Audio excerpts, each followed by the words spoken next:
Well, the clock is ticking for New Yorkers looking to have a say in the upcoming election. Today is the deadline to register to vote. CBS News' John Diaz now with more.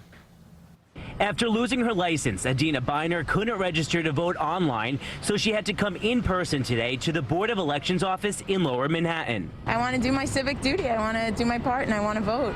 So are many others, making last-ditch efforts to register to vote since today is the deadline in New York. It's a very important election, obviously, and I wouldn't miss it for the world. It makes sense to register to vote.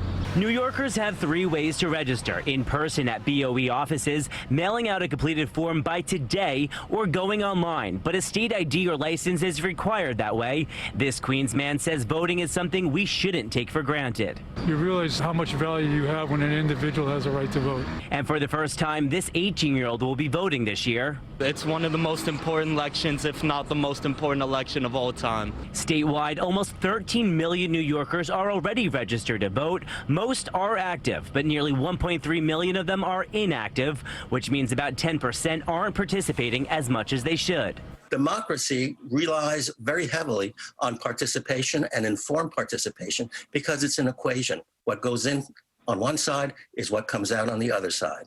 And all Board of Election offices have extended their hours today until 9 p.m. If you think that you are already registered to vote and want to check your status, you can head over to cbsnewyork.com. From Lower Manhattan, John Diaz, CBS 2 News. New Jersey's registration deadline is next Tuesday, October 13th, and in Connecticut, you got 2 more weeks. You have until October 27th.